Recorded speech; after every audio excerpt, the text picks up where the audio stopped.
Curious scholar अस्सलाम वालेकुम।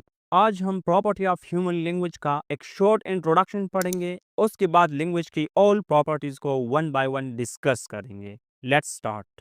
Human language एक यूनिक सिस्टम है जो स्पेशल प्रॉपर्टी रखता है जो इसे एनिमल कम्युनिकेशन से मुख्तलिफ बनाता है। क्या आप जानते हैं कि इंसान नई अल्फाज कैसे बनाता है या फिर हम पास्ट और फ्यूचर के बारे में कैसे बात करते हैं? ऑल क्रीचर्स किसी ना किसी तरीके से कम्युनिकेट करते हैं, लेकिन ह्यूमन लैंग्वेज ऐसी खसूसियत रखते हैं जो किसी और स्पीशीज के पास नहीं होती। ये एक ऐसी सलाहियत है जो सिर्फ इंसानों के पास है। लिंग्विस्ट ने कुछ ऐसे की प्रॉपर्टीज आइडेंटिफाइड की है जो ह्यूमन लैंग्वेज को एनिमल कम्युनिकेशन से अलग बनाती है। इस वीडियो में हम इन प्रॉपर्टीज को डिटेल में डिस्कस करेंगे और वीडियो के आखिर में मैं आपको एक ऐसा टिप दूंगा जो इन सब प्रॉपर्टीज को एग्जाम के लिए आसानी से याद रखने में आपकी मदद करेंगी। आइए वीडियो के लास्ट तक साथ साथ जाते हैं। First and most important property reflexivity है। Reflexivity means analysis of the language itself. Reflexivity का मतलब है लैंग्वेज का इस्तेमाल करते हुए खुद लैंग्वेज पर बात करना। लैंग्वेज के एनालिसिस के लिए लैंग्वेज ही को यूज करना। यह प्रॉपर्टी सिर्फ इंसानों में पाई जाती है जो इसे एनिमल कम्युनिकेशन से मुख्तलिफ बनाती है। अगर कोई कहे मुझे उसका टेक्निकल टर्म का यूज पसंद नहीं, तो ये एक रिफ्लेक्सिव स्टेटमेंट है क्योंकि यह लैंग्वेज का इस्तेमाल करके खुद लैंग्वेज पर बात हो रही है। हम अक्सर ग्रामर रूल या फॉर्मल लैंग्वेज के बारे में डिस्कस करते हैं, जैसे तुम्हें यहाँ होम के बजाय हु का यूज करना चाहिए था, या आपको इतनी फॉर्मल लैंग्वेज यूज करने की जरूरत नहीं है। इन तमाम एग्जाम्पल में हम लैंग्वेज का यूज करके खुद लैंग्वेज ही पर बात करते हैं। इस प्रॉपर्टी को रिफ्लेक्सिवनेस या रिफ्लेक्सिविटी कहते हैं। कोई भी एनिमल अपनी कम्युनिकेशन को एनालाइज नहीं करता। एक डॉग जब भौंकता है तो वो दूसरी डॉग को ये नहीं समझाता कि तुम्हें इस तरह से भौंकना चाहिए, या अपनी आवाज को बेहतर बनाने का मशवरा नहीं दे सकता। यही वजह है कि रिफ्लेक्टिविटी सिर्फ ह्यूमन लैंग्वेज की एक खास फीचर है जो इसे तमाम दूसरी क्रिएचर्स के कम्युनिकेशन से मुख्तलिफ बनाता है। सेकंड प्रॉपर्टी डिस्प्लेसमेंट है। आसान अल्फाज में डिस्प्लेसमेंट का मतलब है गैर मौजूद चीज़ों पर गुफ्तगू करना।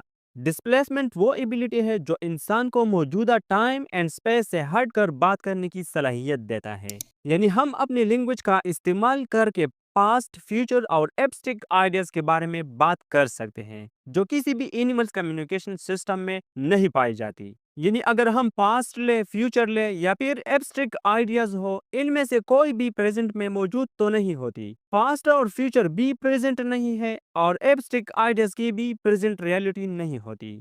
ह्यूमन लैंग्वेज ये कैपेबिलिटी हमें देता है कि हम ऐसे चीजों के बारे में बात कर सकते हैं जो इस वक्त मौजूद ना हो। ह्यूमन लैंग्वेज की इस प्रॉपर्टी को डिस्प्लेसमेंट कहते हैं। अगर कोई कहे I will visit Paris next year, ये सेंटेंस फ्यूचर के बारे में है। I met my friend last summer, इस एग्जाम्पल में पास्ट का जिक्र है।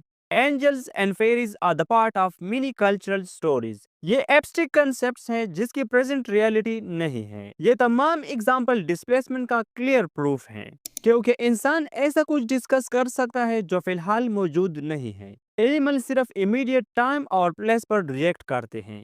एक कैट अगर भूखे है तो वो सिर्फ म्याऊ करती है, मगर वो कभी ये नहीं कहती कि कल मैंने क्या कहा था या आने वाले दिन वो क्या करने वाली है। कोई भी एनिमल्स पास्ट या फ्यूचर के बारे में बात नहीं कर सकता, मगर बीज communication displacement and animal communication का एक रेयर एक्सेप्शन है। जब एक बी अच्छी जगह पर जाकर फ्लावर का नेक्टर ढूंढ लेती है तो वो छतरी तक जाकर एक रूटीन डांस परफॉर्म करती है जो दूसरी बीज को उस लोकेशन तक ले जाता है। लेकिन ये डिस्प्लेसमेंट का एक लिमिटेड फॉर्म है। बीज सिर्फ प्रेजेंट पास्ट के बारे में बात कर सकती है। बीज ये नहीं बता सकती कि कल किस फ्लावर पर गए थे। बीज ये नहीं कह सकते कि अगले दिन किस जगह पर जाएंगे। Now we are on the third property of language, arbitrary या आर्बिट्ररीनेस। आर्बिट्ररीनेस का लिटरल मीनिंग है वर्ड्स और उनकी मीनिंग का बगैर वजह रिलेशन।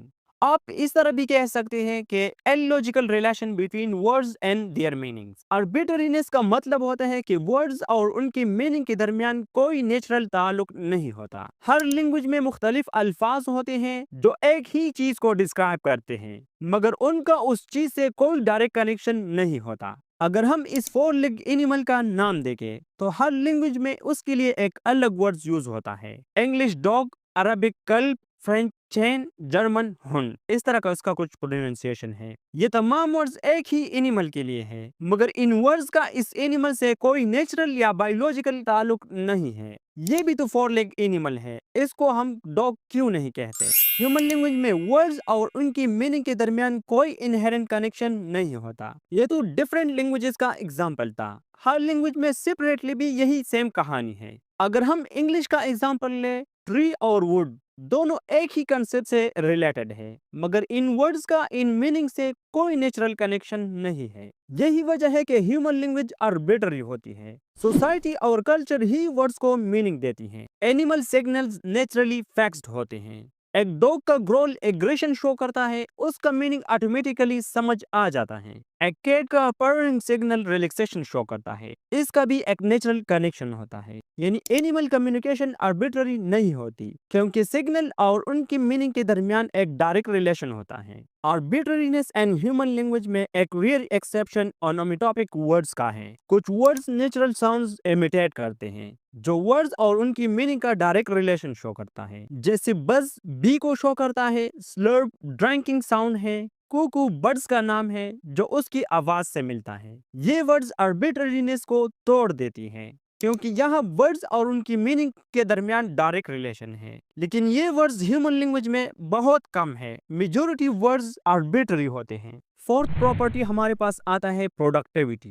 प्रोडक्टिविटी नई वर्ड्स और सेंटेंसेस बनाने की सलाहियत को कहते हैं। प्रोडक्टिविटी का मतलब है नई अल्फाज और एक्सप्रेशन बनाने की एबिलिटी, जो लैंग्वेज को डायनामिक और ओपन एंडेड बनाती है। इसी वजह से प्रोडक्टिविटी को क्रिएटिविटी भी कहा जाता है, क्योंकि इस प्रॉपर्टी की वजह से ह्यूमन नई वर्ड्स, फ्रेजेस, सेंटेंसेस और आइडियाज क्रिएट कर सकते हैं, जो किसी भी एनिमल्स कम्युनिकेशन सिस्टम में नहीं होता। अगर कोई कहे A robot is painting a zebra on the moon, ये एक नया और इमेजिनेटिव सेंटेंस है जो पहले कभी नहीं सुना गया होगा, मगर समझना फिर भी आसान है। यही नई एक्सप्रेशन क्रिएट करने की एबिलिटी प्रोडक्टिविटी कहलाती है। एनिमल्स की कम्युनिकेशन फिक्स्ड होते हैं, वो नई एक्सप्रेशन क्रिएट नहीं कर सकते। जैसे सिकाडा की सिर्फ 4 सिग्नल होते हैं, वर्विक मंगनी की सिर्फ 36 वोकल कार्ड्स होते हैं, जो नए सिग्नल नहीं बना सकते। फॉर एग्जाम्पल, वर्विक मंकी के पास 2 डेंजर सिग्नल होते हैं, चैटर एंड ड्रॉप।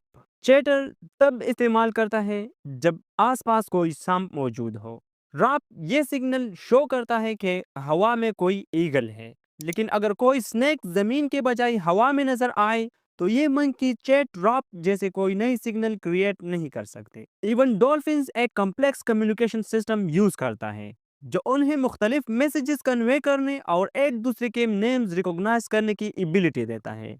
लेकिन जब नई एक्सप्रेशन क्रिएट्स करने की बात आए, तो वो भी फेल है। कार्ल वॉन फ्रेश की बी एक्सपेरिमेंट ने प्रोडक्टिविटी की लिमिटेशन एंड एनिमल कम्युनिकेशन को प्रूव किया। उसने एक रेडियो टावर लिया, बीज का चत्ता नीचे रखा और फूड टावर के बिल्कुल टॉप पर प्लेस किया। जब एक मक्खी को फूड दिखाकर वापस भेजा गया, तो उसने अपना रूटीन डांस परफॉर्म किया।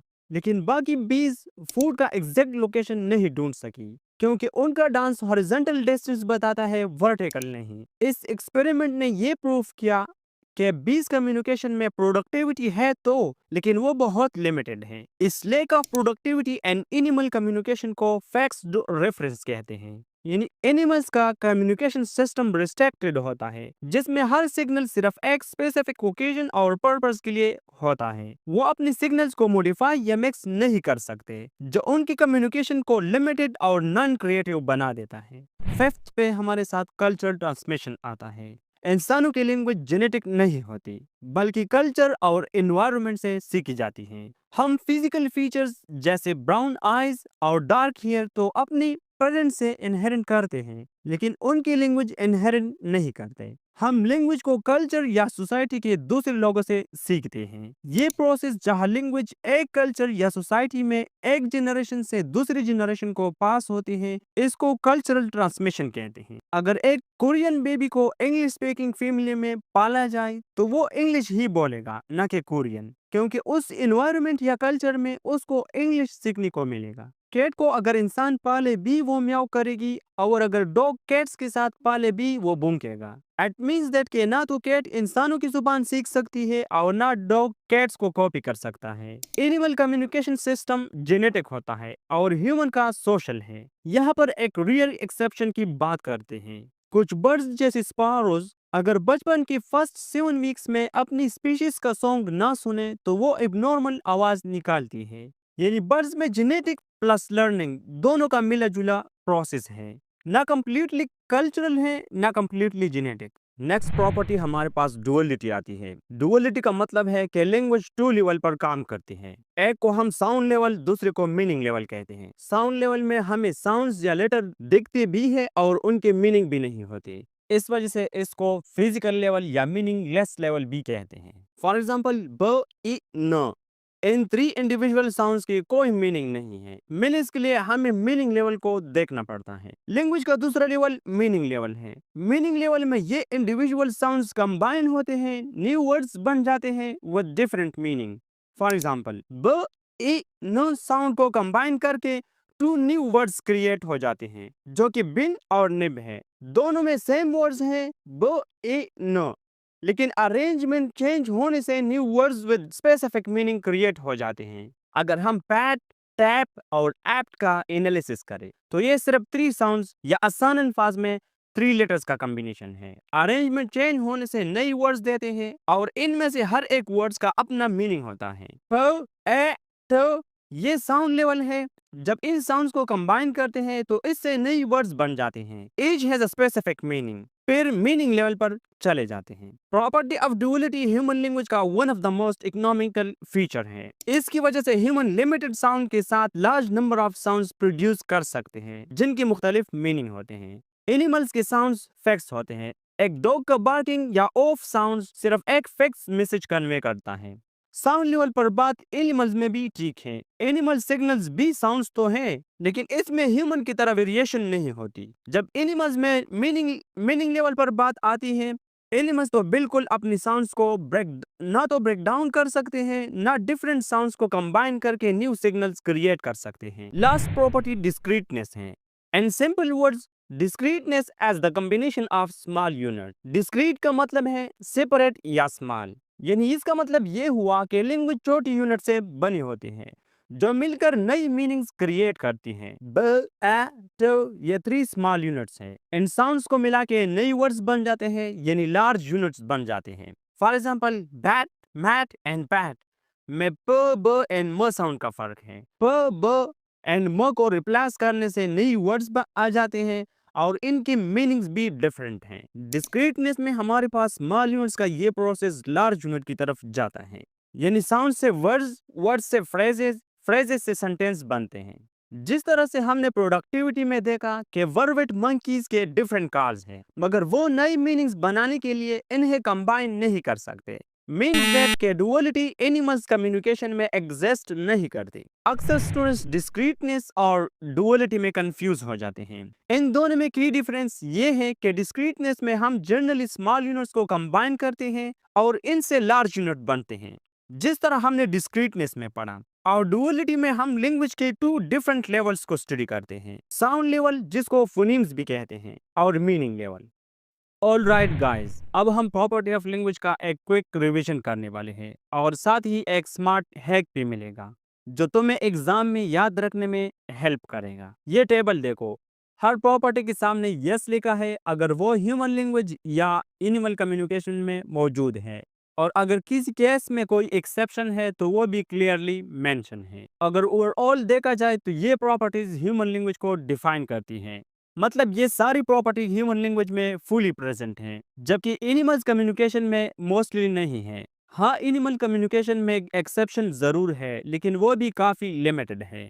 जैसे डिस्प्लेसमेंट और प्रोडक्टिविटी की केस में बीस का डांस एक एक्सेप्शन है। कल्चरल ट्रांसमिशन में बर्ड्स का एक एक्सेप्शन आता है और ह्यूमन लैंग्वेज का सिर्फ एक छोटा सा एक्सेप्शन है आर्बिट्रेरीनेस में ओनोमेटोपिक वर्ड्स का। बस अब ये प्रॉपर्टी तुम्हारे दिमाग में एकदम क्लियर है। अगर एग्जाम में कोई ट्रिकी क्वेश्चन आए तो ये स्मार्ट ट्रिक जरूर काम आएगी। और हाँ, अगर कोई प्रॉपर्टी अब भी क्लियर नहीं है तो ये टेबल अपने पास रखो और वीडियो के साथ साथ रिवाइज करते रहो, तो ऐसे आपको एक क्लियर कट मैप मिल जाएगा। अगर आपको रियलाइज हुआ है कि हम आपके लिए रिसर्च बेस्ड इजी कंटेंट लाते हैं, तो प्लीज चैनल को कर दे सब्सक्राइब। अगर आपका प्रॉपर्टी ऑफ लैंग्वेज के बारे में कोई भी क्वेश्चन है तो आप कमेंट में पूछ सकते हैं, हम आपको विद इजी एक्सप्लेनेशन रिस्पॉन्ड करेंगे। लैंग्वेज को और भी डीपर स्टडी करना है, ये वाला वीडियो क्लिक कर दे, बाकी डिस्कशन उधर कंटिन्यू करते हैं।